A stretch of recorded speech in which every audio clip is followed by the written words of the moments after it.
Hey guys what up. My name is Prince and hope so आप लोग ठीक होंगे। तो आज हम स्टार्ट करने वाले हैं एक नया टॉपिक जिसका नाम है सन। ओके। अब रिमेंबर वन थिंग कि इसके अंदर स्टैटिक पार्ट बहुत ज्यादा है, तो कृपया करके थोड़ा फोकस करके सुने। ठीक है। समझाने के लिए इतनी सारी चीजें नहीं है। फॉर्मेशन ऑफ सन कैसे होता है ये मैं आपको पहले ही बता चुका हूँ, बट हम कुछ स्टैटिक पार्ट की बात करेंगे आज। जैसे, चलो स्टार्ट करते हैं।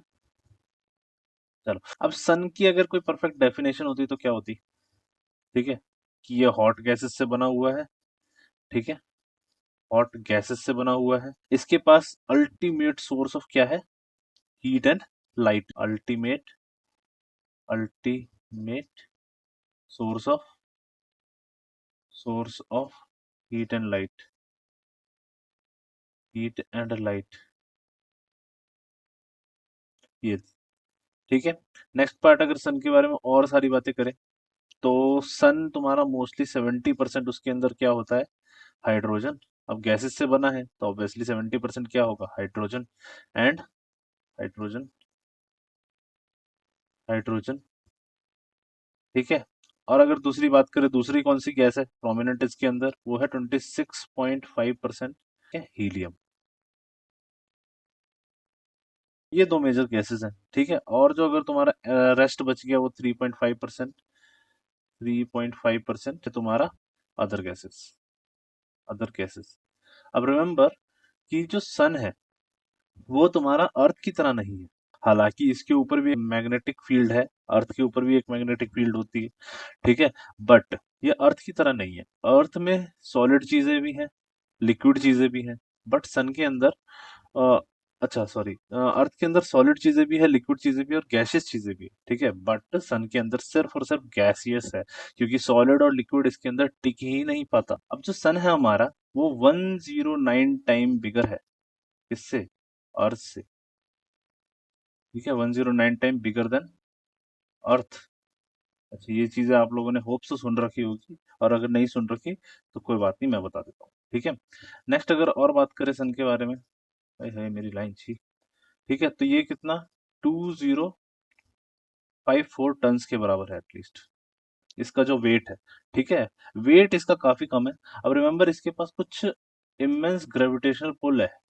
ठीक है। इमेंस ग्रेविटेशनल पुल का मतलब क्या है? बहुत ज्यादा ग्रेविटेशनल पुल है। Gravitational pull, gravitational pull, gravitational pull इतनी ज्यादा है कि जो लास्ट प्लेनेट है तुम्हारी पूरे सोलर सिस्टम को इसने इकट्ठा करके रख रखा है। ठीक है। अब सोलर सिस्टम को इकट्ठा करने का मतलब, जो लास्ट प्लेनेट है जिसका नाम है नेपट्यून, नेपट्यून तक को इसने अपने ऑर्बिट के अंदर रख रखा है। ठीक है। तो इससे अंदाजा लगा सकते हो कि कितना ज्यादा ये इसकी ग्रेविटेशनल पुल कितनी ज्यादा है। अगर नेक्स्ट चीज की बात करें तो सन के बारे में, अच्छा सन की अगर आप पिक्चर देख पाए तो ये रही तुम्हारी सन की पिक्चर। ठीक है। अगर आप चाहते तो मैं बड़ा कर देता हूँ इसे। ठीक है। सन इस तरीके का होता है कुछ। ठीक है, चलता रहता है इसके ऊपर। अब इनकी लेयर्स की बात करेंगे हम, टेंशन मत लो। आजा भाई। हम्म, अगर नेक्स्ट बात करें, सन की बात करें, तो सन तुम्हारा 99.83% है तुम्हारे सोलर सिस्टम का। अच्छा, तुम्हारे सोलर सिस्टम का नाम क्या है? पिछली बार याद करवाया था, याद करो। तो 99.83% है किस चीज का? पूरे सोलर सिस्टम का। तो अब तुम सोच सकते हो कि अर्थ कितना छोटा होगा इसके सामने। अगर सन की बात करें, अच्छा वैसे, हाँ, सन की जो लाइट है वो कितनी देर में पहुंचती है भाई? इंडिया तक, सॉरी, अर्थ तक कितनी देर में पहुंचती है?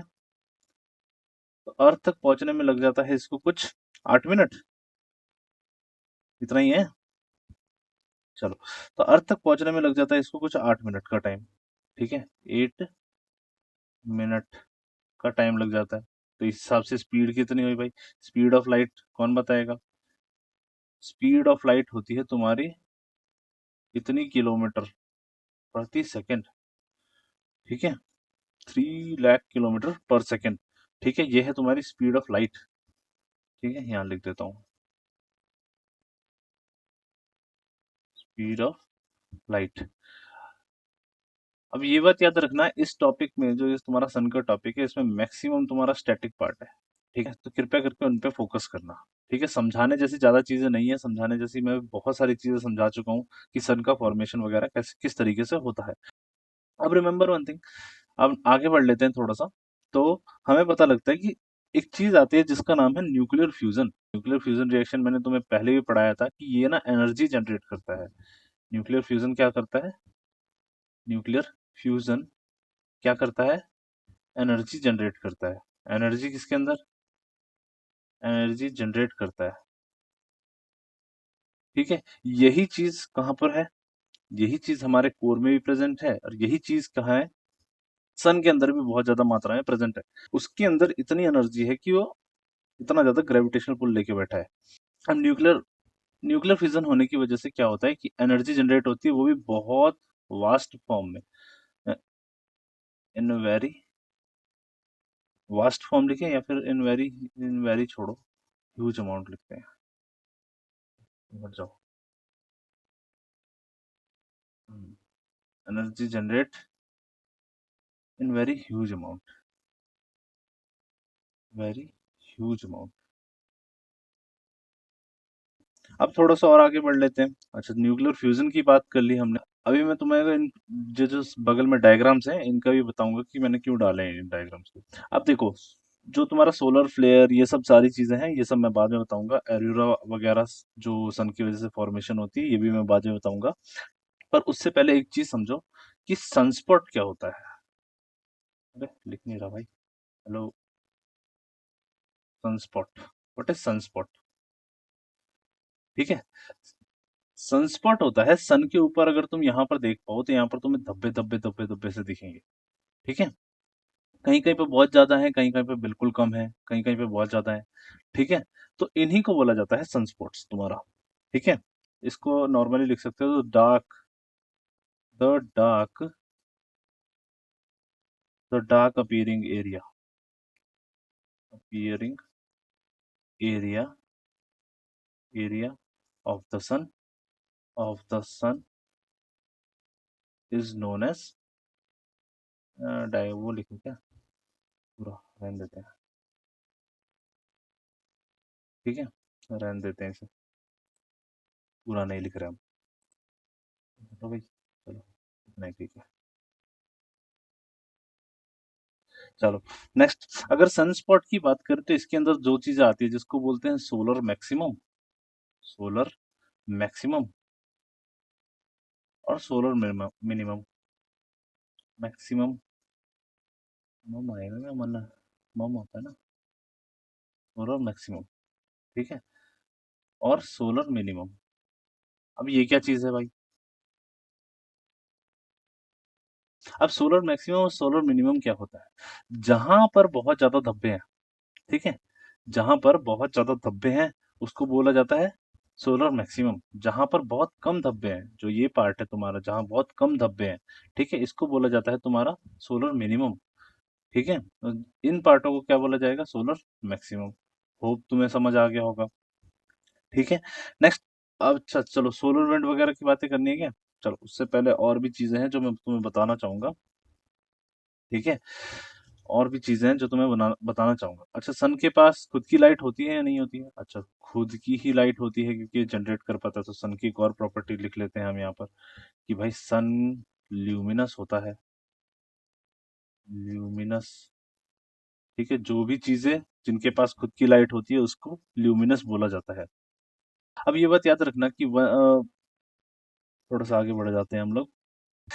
तो 73% ये सारी चीजें मैंने तुम्हें बता दी। ठीक है, अब जो सन की होती है डायरेक्शन किस साइड होती है? सन की जो डायरेक्शन होती है, यही लिखूं क्या? यहाँ लिख देता हूँ, direction of the sun. Direction किस तरीके की होती है भाई सन की? ऑफ द सन, तो डायरेक्शन होती है सन की तुम्हारी वो क्लॉकवाइज। ठीक है, क्लॉकवाइज डायरेक्शन, क्लॉकवाइज डायरेक्शन। और थोड़ी सी बात कर ले, और स्टैटिक पार्ट घुसाएं इसके अंदर, तो तुम्हारा आता है कि एज ऑफ द सन क्या है? एज ऑफ सन बताया था कि अर्थ का बनना और तुम्हारे सोलर सिस्टम का बनना वो करीबन 4.6 बिलियन ईयर अगो हुआ था। तो उसी टाइम तुम्हारा सन भी बना था। तो एज की बात करें तो 4.6 billion year ago, billion year ago. ठीक है, ये था। नेक्स्ट और थोड़ी सी बात करें, टेम्परेचर कितना होता है भाई, सबसे ज्यादा टेम्परेचर किस चीज का होता है? तो टेम्परेचर की बात करें तो सन के अंदर टेम्परेचर होता है, टेम्परेचर होता है कहीं 6000 डिग्री सेल्सियस के बराबर, जो कि बहुत ज्यादा है। और 6000 डिग्री सेल्सियस सिर्फ कोर में होता है, इन कोर। अभी तो कोरोना पे नहीं आया हूं मैं, अपर पार्ट में तो और ज्यादा होगा। ठीक है, अच्छा, चलो नेक्स्ट अगर और बात कर लें, तो जैसे हम लोग अपने एक्सिस पे रोटेट करते हैं, अगर सन का आप लोग को पता हो तो हम लोग अपने एक्सिस पे रोटेट करते हैं, सॉरी अर्थ, अर्थ की बता रहा हूँ मैं, कि अर्थ पे क्या होता है कि हम लोग अपने एक्सिस पे रोटेट करते हैं, ठीक है, इस तरीके से। अब जब रोटेट कर रहे हैं हम लोग, तो उसी तरीके से सन भी रोटेशन देता है, रोटेशन ऑफ सन। ठीक है, सन भी रोटेट करता है, रोटेशन ऑफ सन। ठीक है, सन भी रोटेट करता है। अब जब ये सन भी रोटेट करता है, ठीक है, इसको क्या, ये कितने दिन में करता है? जैसे हम लोग 24 घंटे के अंदर कर लेते हैं एक रोटेशन कंप्लीट। ठीक है, तो इसको कम से कम टाइम लगता है 27 डेज का। ठीक है, रोटेट होने में, सिर्फ रोटेट होने में। और ये बताता कौन है? ये बताता है तुम्हारी नासा, एनएसए। ठीक है, कृपया करके कमेंट में मुझे नासा की फुल फॉर्म लिख के बताना, और उसके बाद तुम इसरो की भी लिखना। इसरो क्या है भाई? इन दोनों की फुल फॉर्म लिख के बताना। ठीक है, चलो अगर बात करें तो इसके अंदर भी थोड़ा सा क्रक्स है, क्योंकि ये 27 डे ना तुम्हारा एवरेज निकाला गया है। थोड़ा सा और ऊपर कर लें, 27 डे क्या निकाला गया है तुम्हारा? एवरेज निकाला गया है।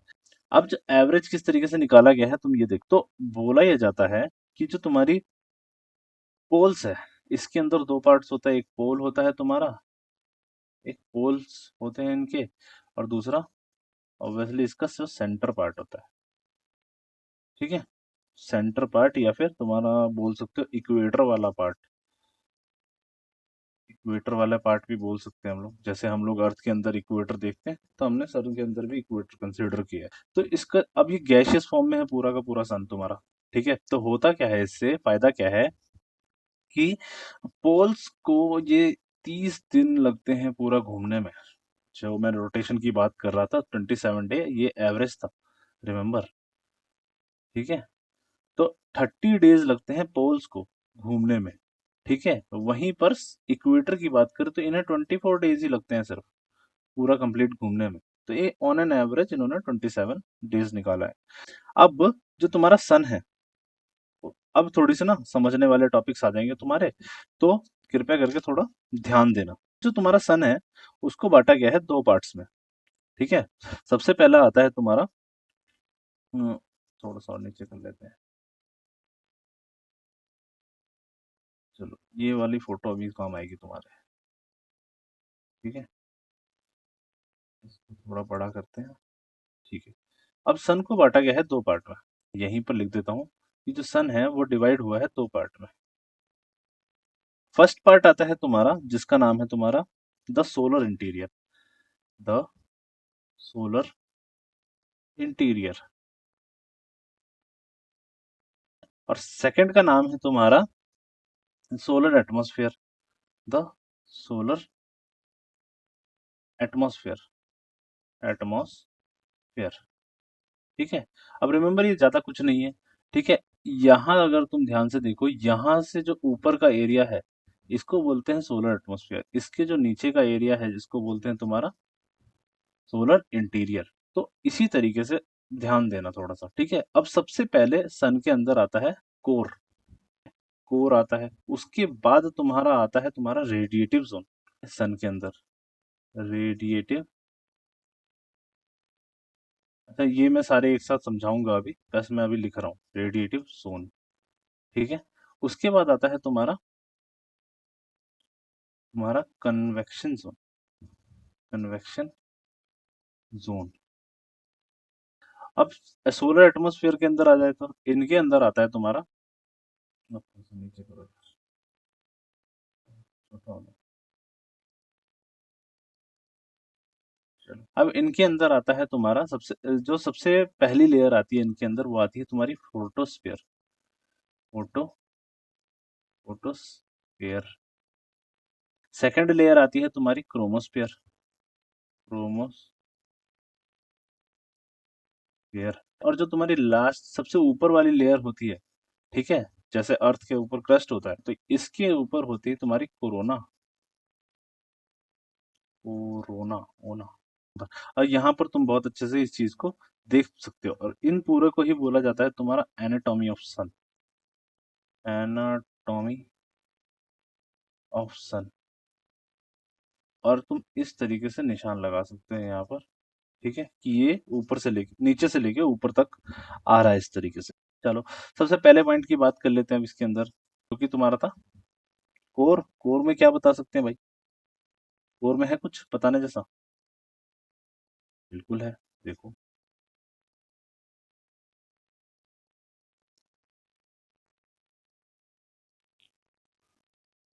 चलो भाई, हम कोर की बातें कर रहे थे, ठीक है, तो कोर जो है हमारा, ठीक है, अब कोर की बात करें, कोर ना तुम्हें एक पिक्चर रखी थी मैंने नीचे, उससे ज्यादा अच्छे से दिख सकता है। ये भाई पिक्चर इधर आओ, इधर आओ,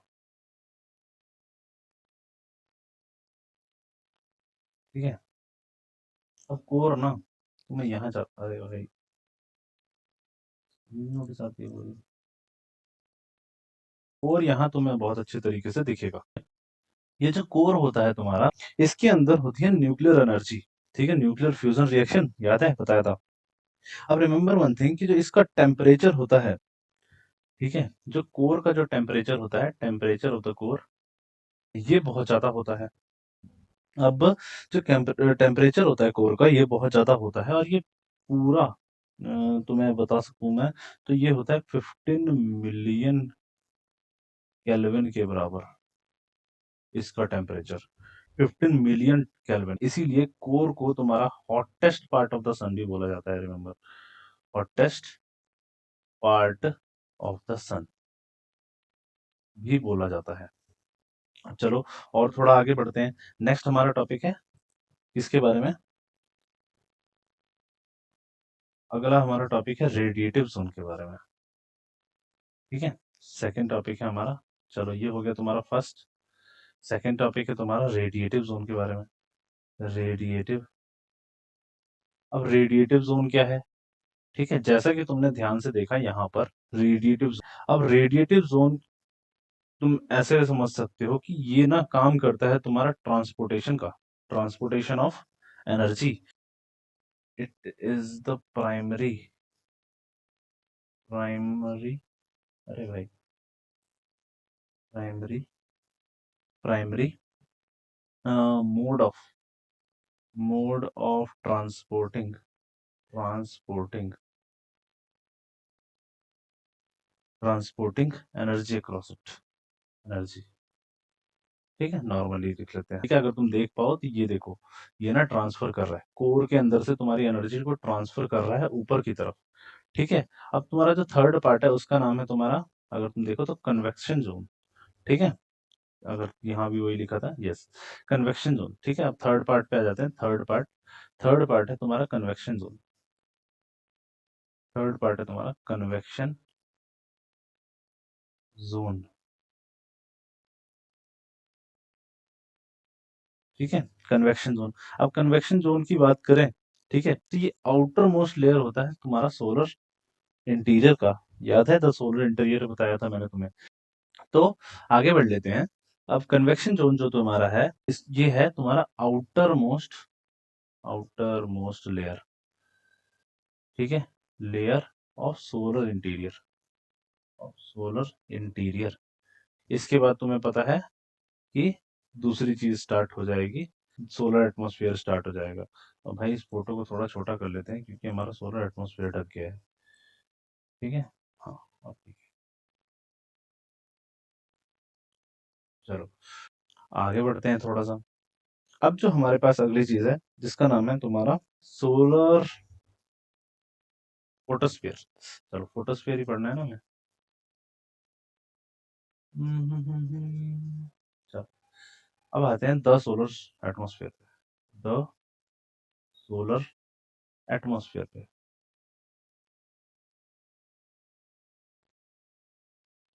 एटमॉस्फेयर पे, द सोलर एटमॉस्फेयर पे। अब ये जो द सोलर एटमॉस्फेयर है, इसमें जो सबसे पहला पार्ट है उसका नाम है तुम्हारा फोटोस्फेयर। फोटोस्फेयर। फोटोस्फेयर क्या है भाई? तुम्हारा सबसे लोएस्ट लेयर है किसका? सोलर एटमॉस्फेयर का लोएस्ट लेयर है। लोएस्ट लेयर है। नेक्स्ट तुम्हारा, नेक्स्ट की बात करें, इसका जो टेम्परेचर होता है, टेम्परेचर जो होता है इसका इसका होता है कुछ 6000 डिग्री सेल्सियस के बराबर। ठीक है, ये इसका टेम्परेचर है। ठीक है, चलो नेक्स्ट सेकंड सेकंड चीज आती है तुम्हारी क्रोमोस्फेयर। क्रोमोस्फेयर। ठीक है, अब क्रोमोस्फेयर क्या है भाई? अब रिमेंबर ये 3000 से 5000 किलोमीटर डीप है। ठीक है, सबसे पहली चीज, इसको मैं लिख दूं तो ये है तुम्हारा 1/3 लिख देता हूँ। 3 में से 1 पार्ट, इसको मैं लिख देता हूँ 2/3। ठीक है, और जो अगला आएगा वो 3/3। ठीक है, चलो क्रोमोस्फेयर की बात करें तो क्रोमोस्फेयर क्या है तुम्हारा? अ, इसका ये ना कितना डीप है? अगर डीप की बात करें तो ये कम से कम 3000 से 5000 किलोमीटर तक डीप है। 3000 to 5000 kilometre deep. 5000 kilometre deep. ठीक है, जैसे हम लोग क्रस्ट मेंटल कोर नापते हैं ना, वैसे ही तुम्हारा सन में नापा जाता है। अब तुम्हें पता होगा कि फोटोस्फीयर के ऊपर ही लेयर होती है तुम्हारी क्रोमोस्फीयर।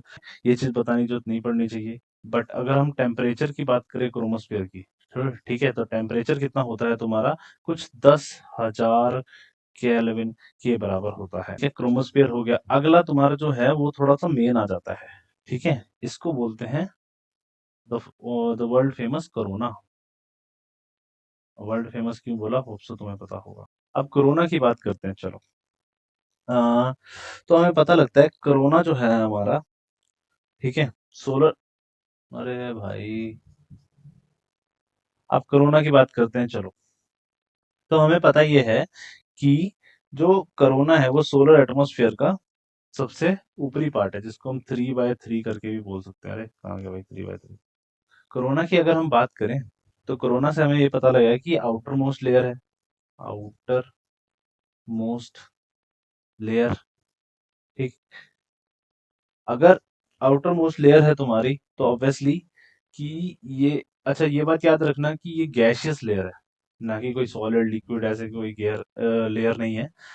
ये गैशियस लेयर है। आगे बढ़ लें थोड़ा सा तो हमें पता लगेगा कि सोलर जो तुम्हारा कोरोना है ये बहुत ज्यादा एक्सटेंड हो रखा है तुम्हारे स्पेस में। ठीक है, और कितना? It is extended, it is extended, extended to million of the kilometers, two millions, millions of the kilometers. अब आगे बढ़ लेते हैं। ठीक, अब अगर बात करें तो तुम्हारा एक जगह आती है, ठीक है, जिसका नाम है कोरोना। और कोरोना के बीच में, कोरोना और इसके ऊपर क्या आता है तुम्हारा? क्रोमोस्फेयर। क्रोमोस्फेयर, यही था, क्रोमोस्फेयर। अब क्रोमोस्फेयर और कोरोना के बीच में एक जगह आती है, ठीक है, जिसको बोला जाता है ट्रांजिशन जोन। Transition zone. चलो, अब नेक्स्ट टॉपिक आते हैं तुम्हारे जो होता है किसके, कहाँ होता है भाई? ये होता है तुम्हारे किसके अंदर? ये चीजें मैं डायग्राम से भी बताऊंगा तुम्हें। ये हमारे प्यारे से डायग्राम को बुलाओ जरा। चलो भाई, आगे बढ़ लेते हैं। अब हम पहली बातें कर रहे हैं सोलर विंड के बारे में। ठीक है, अब सोलर विंड की बात करें हम लोग तो रिमेम्बर, अब ये सोलर विंड वगैरह क्या है, ये कुछ प्रॉपर्टीज है तुम्हारी सन की जिससे हम लोग भी अफेक्ट होते हैं कहीं ना कहीं। तो अगर हम आगे बढ़े तो हमें पता लगेगा कि सोलर विंड के अंदर होता है, होता क्या है? होता है चार्ज पार्टिकल। चार्ज्ड पार्टिकल क्या है ये तो मैं अभी नहीं बताऊंगा। ठीक है, क्योंकि रीजन ये है कि ये साइंस का टॉपिक है कहीं ना कहीं। चलो बट स्टिल, चार्ज पार्टिकल किसके होते हैं? तुम्हारे चार्ज पार्टिकल्स होते हैं तुम्हारे, थोड़ा बता देता हूँ, इलेक्ट्रॉन्स एंड प्रोटॉन्स के। चलो बस इतना ही याद रखो। चार्ज पार्टिकल्स होते हैं तुम्हारे इलेक्ट्रॉन्स एंड प्रोटॉन्स के। अब आगे अगर थोड़ा सा और बढ़े तो ये जो मान लो तुम्हारा ये है सन। अब ये जो तुम्हारा सन है, सन के आसपास तुम्हारे हाई स्पीड में विंड्स चलती रहती है। ठीक है, अब ये हाई स्पीड विंड कितनी है तुम्हारी? ये कुछ है 900 किलोमीटर पर सेकेंड वाली स्पीड। तो अगर ये इतनी ज्यादा स्पीड में चल रही है तो इसी चीज को बोला जाता है सोलर विंड। ठीक है, आगे बढ़ते हैं थोड़ा सा। अगर हम आगे बढ़ जाते हैं तो हमें मिलता है एक और चीज जिसको बोलते हैं, अब ये अच्छी चीज आएगी जो तुम पढ़ोगे, ये तो मैं थोड़ा बड़ा कर देता हूँ। अभी एक अच्छी चीज आएगी जिसको तुम पढ़ने वाले हो। ज्यादा बड़ा हो गया, लिमिट है, बड़ा हो भाई। तो अब हम पढ़ने वाले हैं solar flares. Solar flares. Solar flares mainly होती चीज किस चीज की वजह से? तो ये होती है जो तुम्हारी मैग्नेटिक फील्ड बनती है ना सन के आसपास। ठीक है, अब देखो यही चीज अर्थ के आसपास भी बनती है। अब जब सन के आसपास यही सारी चीजें बन रही है तो वहां पर ना एक मैग्नेटिक, जब मैग्नेट अपनी तरफ खींचते हैं, वो फील्ड ना अपनी तरफ खींचती है। तो ये देखो, अगर तुम यहाँ पर देखो, ये देखो इस तरीके से, इसी बोलते हैं सोलर फ्लेयर। ठीक है, अगर तुम इस पिक्चर में देख पाओ तो इसे बोलते हैं सोलर फ्लेयर। ये देखो ये वाली चीज। ठीक है, जो ये ऊपर उठी ना, इसे बोलते हैं सोलर फ्लेयर। अब जो सोलर फ्लेयर होता है तुम्हारा, इसका इम्पैक्ट ना अर्थ की तरफ भी पड़ता है। अर्थ की तरफ भी पड़ता है सोलर फ्लेयर्स का इम्पैक्ट। अब जब सोलर फ्लेयर्स बहुत ज्यादा तेज हो जाती है तो सोलर विंड के थ्रू क्या करती है, आगे जाने लग जाती है, बहुत दूर दूर तक जाने लग जाती है। ठीक है, अब जो ये मैग्नेटिक शील्ड होती है, देखो अर्थ के पास भी अपनी एक मैग्नेटिक शील्ड होती है। अगर तुम यहाँ पर देख पा रहे हो, काफी अच्छे से देख पाओगे कि ये अर्थ के पास भी अपनी एक मैग्नेटिक फील्ड है। ठीक, तो जब ये इस मैग्नेटिक फील्ड से टकराती है तो अपने एक रास्ता ढूंढती है। रास्ता ढूंढती है और अंदर की साइड जब ये जाती है तो दो अर्थ के दोनों साइड पे प्रेशर बनाने की कोशिश करती है। ठीक है, अब जो ये प्रेशर बनाने की कोशिश करती है, इसी को बोला जाता है तुम्हारा एरियोरा। ठीक है, सोलर फ्लेयर, होप सो तुम्हें पता लग गया हो, this is your solar flare. ठीक है, कोई अच्छी सी डेफिनेशन नहीं है सोलर फ्लेयर की, बट होप सो तुम लोग को पता लग गया होगी सोलर फ्लेयर क्या होता है। चलो भाई, आगे बढ़ते हैं। सोलर फ्लेयर पता लग गया, अब ये चीज आती है एरियोरा। एरियोरा, एरियोरा के अंदर दो पार्ट्स होते हैं, एरियोरा बोरेलिस और एरियोरा ऑस्ट्रेलिस। अगर आप लोगों ने सुना हो ये चीज तो, aurora borealis and aurora australis. Aurora borealis, borealis and aurora australis. Australis. अब ऑरियोरा बोरेलिस और ऑरियोरा ऑस्ट्रेलिस, क्या भाई, क्या है, ऐसी क्या चीज है भाई ऑरियोरा बोरेलिस और ऑरियोरा ऑस्ट्रेलिस? कुछ नहीं है, अगर तुम ध्यान से देखो इसमें ही बता देता हूँ तुम्हें। अब ये जो तुम्हारे अर्थ दिख रहा है, अगर ऊपर की साइड से बना के दिखाता हूँ, छोड़ो।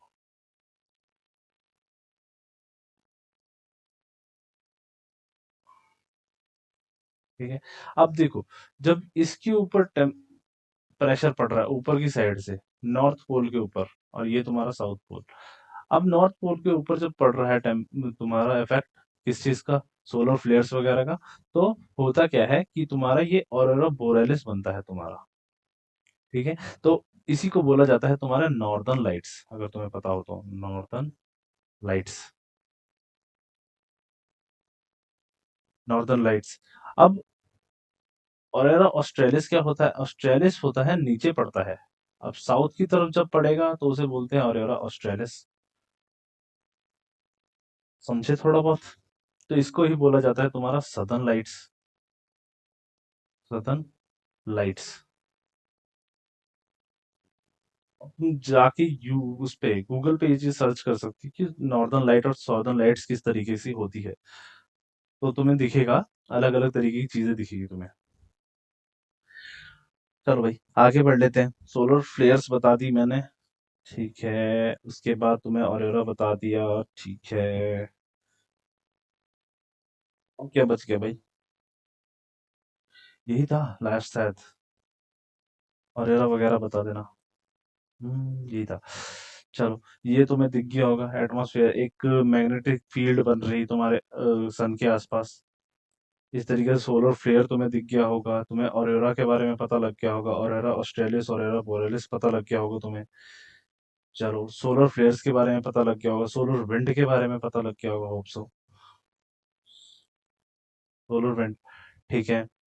नेक्स्ट तुम्हारी कोरोना के बारे में पता लग गया होगा, आउटर मोस्ट लेयर है तुम्हारी, उसके बाद एक्सटेंड कर रखी है काफी दूर तक क्रोमोस्फेयर और कोरोना के बीच में एक जोन आता है जिसको ट्रांजिशन जोन के नाम से भी जाना जाता है। और कोरोना, अब तुम मुझे बताओगे क्रोमोस्फेयर के नीचे कौन सी लेयर आती है? चलो, वैसे तुम्हें बता देता हूँ, फोटोस्फेयर आती है। ठीक है। क्रोमोस्फेयर तुम्हें बता दिया, 3000 से 5000 किलोमीटर डीप होता है, 10,000 किलो केल्विन की इसके ऊपर टेम्परेचर होते हैं, टेम्परेचर होती है। नेक्स्ट आता है तुम्हारा फोटोस्फेयर। फोटोस्फेयर पे मैंने तुम्हें बताया लोएस्ट लेयर होती है तुम्हारी, और उसका टेम्परेचर कम से कम 6000 डिग्री सेल्सियस के होता है। अब लोएस्ट लेयर किसकी होती है? सोलर एटमॉस्फेयर की। Remember, it's not a sun's lower lower area, lower layer. Okay. Next आता है तुम्हारा कन्वेक्शन जोन। कन्वेक्शन जोन की बात करें तो आउटर मोस्ट लेयर होता है तुम्हारा सोलर इंटीरियर का। और इसके ऊपर आता है, इसके बाद इसके अंदर आता है तुम्हारा रिलेटिव जोन। ठीक है, रिलेटिव जोन की बात करें तो ये प्राइमरी मोड होता है ट्रांजिशन का। ये एनर्जी सप्लाई कर रहा होता है तुम्हारे पूरे उसमें, पूरे सन को। नेक्स्ट आता है कोर। कोर 1500 मिलियन केल्विन का इसके अंदर ऊपर टेम्परेचर होता है। ये हॉटेस्ट पार्ट है तुम्हारा पूरे सन का। इसके मैंने सोलर इंटीरियर और सोलर एटमॉस्फेयर बनाया था, और इसी चीज को पूरे को बोला जाता है एनाटॉमी ऑफ सन। ठीक है। अब आगे बढ़ लेते हैं। तो सन स्पॉट के बारे में बताया, सोलर मैक्सिमम बताया, सोलर मिनिमम बताया, एज बताई मैंने सन की, टेम्परेचर बताया कि सन का एवरेज टेम्परेचर कितना होता है पूरा कोर में, 600 डिग्री सेल्सियस के बराबर होता है। तो उसके बाद रोटेशन भी बताया कि 27 डेज में होता है। नेक्स्ट थोड़ा सा और आगे बढ़े, तो मैंने और थोड़ी थोड़ी पॉइंट्स बताए तुम्हारे सन के बारे में। ठीक है, यहाँ तक डन है। चलो, इतना ही है तुम्हारा सन, सन पढ़ने के लिए। और स्टैटिक पार्ट इसमें थोड़ा ज़्यादा है इंस्टेड ऑफ नॉर्मल पार्ट के। तो इसी चीज़ के लिए यहीं पर हम लोग ख़त्म करते हैं। Thank you so much.